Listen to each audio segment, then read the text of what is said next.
السلام علیکم۔ ناول بد کردار تحریر نورا صرف قسط 24 جس نے میرا چینل سبسکرائب نہیں کیا کائنڈلی وہ سبسکرائب کر دے تاکہ میرے چینل پہ تمام ناول کی نوٹیفیکیشن آپ کو بر وقت اور بآسانی مل سکے۔ شکریہ۔ زیان کدھر ہے؟ تو زیان جو آفس کے لیے نکلا ہی تھا کہ شامیر کی سے کال آئی تھی۔ بس آ رہا ہوں، میٹنگ میں تو ابھی ٹائم ہے۔ زیان گاڑی چلاتے ہوئے بولا، ہاں میٹنگ میں ابھی آدھا گھنٹہ ہے، لیکن یار میٹنگ والی فائل گھر رہ گئی ہے۔ اگر تو راستے سے میرے گھر سے فائل پک کر لے تو تیری مہربانی ہوگی۔ شامیر زیان قیوم سے التجائیہ لہجے میں بولا، ارے کیسی باتیں کر رہا ہے، میں تیرے گھر کے پاس ہی ہوں، میں لے لیتا ہوں فائل۔ زیان شامیر سے بولا، اچھا سن، وہ فائل انٹرس پہ ٹیبل ہے، وہیں تجھے مل جائے گی، بلکہ ملازم خود تیرے ہینڈ اوور کر دے گا، بس تو لے کر فوری آ جائے۔ شامیر نے کہتے ہوئے فون بند کر دیا۔ زیان قیوم کے چہرے پر مکروہ مسکراہٹ پھیلی تھی۔ میرال کچن میں شامیر کے لیے کیک بیک کر رہی تھی، دوپٹہ سائڈ چیئر پر رکھا تھا، بالوں کا میسی سا جوڑا بنا کر اپنا کام کر رہی تھی کہ سامنے لگے گلاس مرر میں اپنا عکس نظر آیا تو شرم سے گلابی ہو گئی۔ گردن پر جا بجا شامیر کی شدتوں کے نشان تھے، ہونٹوں پر ہلکا سا کٹ تھا۔ رات کی شامیر کی دیوانگی یاد کر کے کام کرتے ہاتھ ہلکے سے کپ کپائے تھے اور دل کی دھڑکن تیز ہوئی تھی۔ لبوں پر شرمیلی مسکراہٹ چھائی۔ میرال اپنا کام کر رہی تھی کہ اسے لگا کوئی اسے گھور رہا ہے۔ اس نے پلٹ کر دیکھا تو سامنے ہی زیان قیوم کھڑا تھا۔ میرال نے جھٹ سے دوپٹہ اچھی طرح لیا تھا۔ آپ؟ میرال حیران ہوئی تھی زیان کو یہاں دیکھ کر کہ کیسے وہ بنا اجازت اندر آ گیا۔ وہ کچن میں ہوتی تو کوئی میل ملازم کو اندر آنے کی اجازت نہیں ہوتی تھی۔ جی بھابھی میں۔ زیان میرال کے پاس آ کر اس پر گہری نظر ڈالتا ہوا بولا، مجھے شامیر نے ایک فائل لینے بھیجا ہے، آپ کے پاس تو نہیں ہے؟ نہیں میرے پاس تو نہیں ہے، میرال جلدی سے بولی۔ اسے زیان کی نظریں کوفت میں مبتلا کر رہی تھیں، اور شامیر کو پتہ چل گیا تو وہ ایسے بغیر اجازت اندر آیا ہے تو کیا ہوگا؟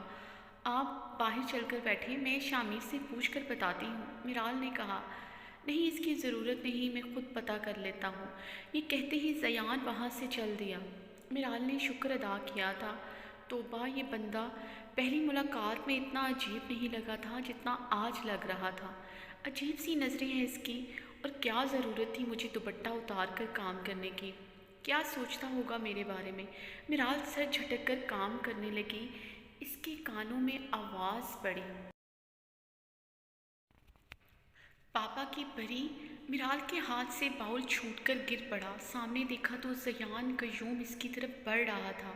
وہ اس کے قریب آ کر چند قدم کے فاصلے پر رک گیا۔ میرال پھٹی پھٹی آنکھوں سے زیان کو دیکھ رہی تھی۔ کیسا لگا میرا سرپرائز؟ بلکہ کیسا لگا تمہیں تمہارا لو سیکر؟ زیان قیوم زہریلی ہنسی ہنستے ہوئے بولا، لگتا ہے کافی شوق میں ہو۔ کوئی بات نہیں، اب تو ملاقات ہوتی رہے گی۔ اگلی ملاقات امید کرتا ہوں دلچسپ ہوگی اور یہ دوری نہیں ہوگی، زیان قیوم کہتا ہوا وہاں سے چل دیا۔ میرال نے جلدی سے دیوار کا سہارا لیا تھا۔ زیان قیوم لو سیکر ہے، اس کا مطلب ہے اس دن اس نے میری آواز پہچان لی تھی، اور بعد میں اس نے کنفرم کر لیا کہ میں ہی اس فیک آئی ڈی سے بات کرتی تھی۔ کتنا گھٹیا ہے یہ زیان قیوم۔ شامیر کتنا بھروسہ کرتے ہیں، بھائیوں سے بڑھ کر درجہ دیتے ہیں، اور اس نے اس کی ہی عزت پر نظر رکھی ہوئی ہے۔ وہ مجھے بلیک میل کرنا چاہتا ہے تاکہ ڈر کے مارے میں اس کی ہر ناجائز بات مانوں۔ نہیں، میں مر تو سکتی ہوں، مگر جو زیان قیوم چاہتا ہے وہ کبھی نہیں ہوگا۔ میرال کمرے میں ٹہلتی ہوئی سوچ رہی تھی کہ میرال کا فون بجا۔ زیان کا نمبر دیکھ کر میرال نے خود پر کنٹرول کیا۔ تم اتنے گھٹیا نکلو گے میں سوچ بھی نہیں سکتی تھی۔ اپنے دوست کی عزت پر نظر رکھی ہوئی ہے۔ میرال فون اٹھا کر چیخی، آواز نیچی رکھو جانے من، ابھی تو تمہیں بہت چیخنا چلانا ہے میرے بستر پر۔ زیان بے شرمی سے بے باک لہجے میں ہنستا ہوا بولا، ایک بات یاد رکھنا زیان قیوم، تمہاری حسرت کبھی پوری نہیں ہوگی۔ میں تمہارے ہاتھوں کبھی بلیک میل نہیں ہوں گی، اور تم جو چاہتے ہو کبھی پورا نہیں ہوگا، میرال اٹل لہجے میں بولی۔ تو ٹھیک ہے جانے من، ایک آڈیو بھیج رہا ہوں، وہ تسلی سے سننا اور پھر مجھ سے بات کرنا۔ زیان قیوم نے کہتے ساتھ ہی فون بند کر دیا۔ میرال کے فون پر ایک آڈیو ریسیو ہوئی جسے سن کر میرال کے احسان خطا ہو گئے۔ جب سے تم سے بات کی ہے مجھے تو راتوں کو نیند نہیں آتی، میرے خوابوں میں آنے لگے ہو اب تو، تم بہت محبت کرنے لگی ہو تم سے۔ میرال جیسے جیسے سنتی جا رہی تھی پسینے سے تر ہوتی جا رہی تھی۔ یہ آڈیو، اس میں تو میری آواز ہے، مگر یہ سب میں نے نہیں کہا۔ میرال یہ سوچ رہی تھی، زیان قیوم کا فون آیا۔ میرال نے کانپتے ہاتھوں سے فون اٹھایا تھا۔ یہ میری آواز نہیں ہے، میں نے یہ نہیں کہا، میرال کانپتے لہجے میں بولی۔ یہ تو تم جانتی ہو، میں جانتا ہوں، مگر یہ بات شامیر نہیں جانتا۔ سوچو جب یہ آڈیو اس سے ملے گی تو پھر کیا ہوگا؟ جب سوچ لو گی تو ایک ایڈریس بھیج رہا ہوں، وہاں پر آ جانا۔ زیان قیوم نے کہتے ہی فون بند کر دیا۔ شامیر کی گاڑی کی آواز سنتے ہی میرال نے جلدی سے آڈیو ڈیلیٹ کی، کال ہسٹری ڈیلیٹ کی اور جلدی سے واش روم چلے گی۔ واش بیسن کا نل کھول کر میرال جلدی جلدی پانی کی چھینٹیں آنکھوں پر مارنے لگی کہ جلدی آنکھوں کو سکون ملے۔ کافی دیر تک خود کو کمپوز کرتی رہی۔ میرال ٹاول سے چہرہ خشک کرتی باہر آئی تھی۔ شامیر بیڈ پر بیٹھا میرال کا ہی انتظار کر رہا تھا۔ میرال کو دیکھتے ساتھ اٹھ کر میرال کے پاس آیا۔ کیا بات ہے میرال، ٹھیک ہو؟ آنکھیں کیوں لال ہو رہی ہیں؟ شامیر نے میرال کی سرخ آنکھوں کو دیکھ کر پوچھا۔ وہ شامیر، میری آنکھوں میں کچھ چلا گیا تھا، اسی وجہ سے سرخ ہو رہی ہیں، میرال مسکراتے ہوئے بولی۔ ڈنر لگواؤں آپ کے لیے؟ میرال نے مسکراتے ہوئے شامیر سے پوچھا۔ ہاں لگوا دو، میں فریش ہو کر آتا ہوں، شامیر میرال کے ماتھے پر پیار کرتا ہوا بولا۔ میرال اس بات میں سر ہلاتے ہوئے باہر کو چل دی۔ شامیر کے آفس جانے کے بعد میرال تیار ہو کر ڈرائیور کے ساتھ اپنے گھر کو روانہ ہوئی تھی اور وہاں پہنچنے کے بعد ڈرائیور کو واپس جانے کو کہا۔ ڈرائیور کے جانے کے بعد میرال گھر کے اندر جانے کی بجائے ایک ٹیکسی ہائر کی، اسے ہوٹل الفریڈو چلنے کو کہا جہاں زیان قیوم نے اسے بلایا تھا۔ میرال سپاٹ چہرے کے ساتھ ٹیکسی میں بیٹھی تھی۔ نہیں زیان قیوم، نہیں، میں مر تو سکتی ہوں لیکن تمہاری بات نہیں مان سکتی، تو پھر وہ ایک لنچ ہی کیوں نہ ہو، تم کچھ بھی کر لو زیان قیوم، میں شامیر کو دھوکہ نہیں دے سکتی۔ میرال نے ٹیکسی ڈرائیور کو واپس ٹیکسی موڑنے کو کہا۔ میرال کو گھر پہنچے ابھی کچھ ہی دیر ہوئی تھی کہ زیان قیوم کا فون آیا۔ ہیلو، تم ابھی تک آئی نہیں؟ زیان قیوم بے تابی سے بولا۔ تم ایک گھٹیا آدمی ہو زیان قیوم، انسان کی کھال میں چھپے بھیڑیا ہو تم، کچھ بھی ہو جائے میں تمہاری بات نہیں مانوں گی۔ میں اپنے شوہر کو دھوکہ نہیں دوں گی، چاہے پھر تمہارے ساتھ ایک چھوٹا سا لنچ ہی کیوں نہ ہو، میرال دبے لہجے میں غراتے ہوئے بولی۔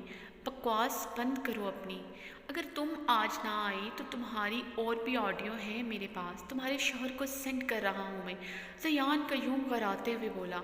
جو کرنا ہے کر لو، بلکہ میں خود شامیر کو سب کچھ بتاؤں گی، مگر تمہارے ہاتھوں بلیک میل نہیں ہوں گی، میرال نے کہتے ہی فون بند کر دیا۔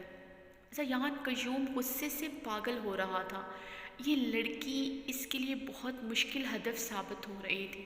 پہلے بھی یہ اس کے ہاتھ نہیں آئی تھی، حتیٰ کہ کتنی محنت کی تھی اس نے، مگر اس نے ایک تصویر تک سینڈ نہیں کی۔ زیان قیوم نے اسے ہوٹل الفریڈو بات کرنے کو بلایا تھا، اس نے ایک ٹیبل بک کروائی تھی، اس کا آج میرال کے ساتھ لنچ کرنے کا ارادہ تھا، وہ اس کی تصویریں کھینچنے کا ارادہ رکھتا تھا، ڈفرینٹ اینگل سے اس کی تصویریں لے کر اسے مزید بلیک میل کیا جا سکے۔ اگر اس نے شامیر کو بتا دیا تو سارا کھیل خراب ہو جائے گا۔ شامیر ایک بہت بڑا بزنس مین ہے، بہت ہوشیار انسان ہے، وہ فوراً سے پہلے سمجھ جائے گا آڈیو فیک ہے۔ اگر اس نے آڈیو کا فرانزک ٹیسٹ کروا لیا تو؟ نہیں میرال، تم شامیر کو نہیں بتا سکتی۔ میرا بنا بنایا کھیل خراب نہیں کر سکتی، ویسے بھی میں کبھی بھی شامیر کی نظروں میں نہیں آ سکتا۔ میں جانتا ہوں اسے، وہ ایک پل نہیں لگائے گا میری جان لینے میں۔ نہیں میرال، تم شامیر کو کچھ نہیں بتاؤ گی، میں تمہارے اندر اتنا ڈر بھر دوں گا کہ تم ایسا سوچ بھی نہیں سکو گی، اور شامیر کے اندر اتنا زہر کہ وہ تمہاری بات سننے اور سمجھنے کے قابل ہی نہیں رہے گا۔ سیان قیوم شراب پیتے ہوئے اپنی سوچوں کو عملی جامہ پہنانے کا سوچ رہا تھا۔ میرال کے ایگزام سٹارٹ ہو گئے تھے۔ شامیر آج کل بزنس میں بہت مصروف تھا، گھر آتے آتے سے لیٹ ہو جاتا، اور ویسے بھی وہ میرال کو ڈسٹرب نہیں کرنا چاہتا تھا۔ وہ چاہتا تھا میرال اپنے پیپر اچھے سے دے لے۔ میرال نے سارے پیپر بہت ذہنی دباؤ میں دیے تھی، وہ جانتی تھی اس کے گریڈز اچھے نہیں آئیں گے۔ آج میرال کا لاسٹ پیپر تھا، وہ ایگزامینیشن سینٹر کے باہر ڈرائیور کا ویٹ کر رہی تھی کہ زیان قیوم کی گاڑی اس کے سامنے آ کر رکی۔ میرال نے اسے دیکھ کر چہرہ پھیر لیا۔ چلو میرال، شامیر نے مجھے بھیجا ہے تمہیں لینے کے لیے، گاڑی میں بیٹھو۔ زیان قیوم نے اس کے سامنے آ کر کہا۔ تم ہوش میں ہو زیان قیوم؟ تمہیں میں بے وقوف لگتی ہوں؟ شامیر تمہیں کبھی بھی مجھے لینے کے لیے نہیں بھیجے گا، چاہے وہ کتنا ہی اعتبار کیوں نہ کرتا ہو تم پر۔ وہ مجھے لے کر کتنا پوزیسو ہے میں اچھے سے جانتی ہوں۔ دفع ہو جاؤ یہاں سے ورنہ میں شامیر کو کال کر دوں گی۔ میرال غصے سے بولی۔ ویسے تم غصے میں اور بھی زیادہ حسین لگتی ہو، شامیر بہت لکی ہے۔ زیان قیوم نے اپنا ہاتھ میرال کے چہرے کی طرف بڑھایا جسے میرال نے زور سے جھٹکا تھا۔ تم مجھے اب غصہ دلا رہی ہو، میں تمہارے ساتھ وہ کروں گا کہ تمہاری روح کانپ جائے گی، تم کہیں کی بھی نہیں رہو گی، اور آنا تو تمہیں میرے پاس ہی پڑے گا۔ زیان کہتا ہوا اپنی گاڑی کی طرف بڑھ گیا۔ میرال نے بمشکل خود کو کمپوز کیا تھا۔ ماتھے پر آیا پسینہ ٹشو سے صاف کیا تھا کہ اسے شامیر آتا دکھائی دیا۔ میرال خود پر قابو پاتے ہوئے شامیر کی طرف بڑھی۔ کیسی ہو میرال، پیپر ٹھیک ہوا؟ شامیر میرال کے چہرے کو بغور دیکھتا ہوا بولا جو کہ اسے مرجھایا ہوا لگا۔ ہاں اچھا ہوا پیپر، آپ آئے ہیں مجھے لینے، آپ کی تو آج میٹنگ تھی؟ میرال نے مسکراتے ہوئے پوچھا۔ ہاں میٹنگ تو تھی، پھر سوچا آج میری پیاری سی بیوی کے ایگزامز ختم ہو رہے ہیں تو کیوں نہ اسے اچھا سا لنچ کروایا جائے اور اس کے ساتھ ٹائم سپینڈ کیا جائے۔ شامیر نے کہتے ساتھ ہی اسے باہوں کے ہلکے میں لیے گاڑی کی طرف بڑھا۔ پہلے ہم اچھا سا لنچ کرتے ہیں، پھر گھر جا کر تھوڑا سا ریسٹ کرتے ہیں، اور پھر رات کو شاپنگ پہ چلیں گے۔ لائبہ کو بھی ساتھ لے چلتے ہیں، کیا خیال ہے؟ شامیر نے گاڑی میں بیٹھتے ہوئے پوچھا۔ جیسے آپ کی مرضی۔ میرال آنکھوں میں آنسو لیے آہستگی سے بولی۔ یہ رویا کس خوشی میں جا رہا ہے؟ شامیر نے میرال کی آنکھوں میں آنسو دیکھ کر پوچھا۔ شامیر آپ کبھی بدل تو نہیں جائیں گے؟ اگر کبھی مجھ سے کوئی غلطی ہو جائے تو؟ میرال روتے ہوئے بولی۔ ارے ارے ارے میرال، کیا ہوا ہے؟ یہ رونا تو بند کرو۔ شامیر ایک دم گھبرایا۔ تم کچھ بھی کرو میرال، کوئی بھی غلطی ہو جائے کچھ بھی نہیں کہوں گا۔ تمہاری کسی بھی غلطی سے مجھے کوئی فرق نہیں پڑتا۔ اب بتاؤ کیا ہوا ہے جان، کسی نے کچھ کہا ہے؟ کوئی نقصان ہوا ہے؟ کوئی جیولری گم ہو گئی ہے؟ شامیر شرارتی لہجے میں بولا۔ میرال مسکرائی تھی۔ یہ ہوئی نا اچھے بچوں والی بات، روتے ہوئے بالکل اچھی نہیں لگتی، شامیر نے کہتے ہوئے گاڑی سٹارٹ کی۔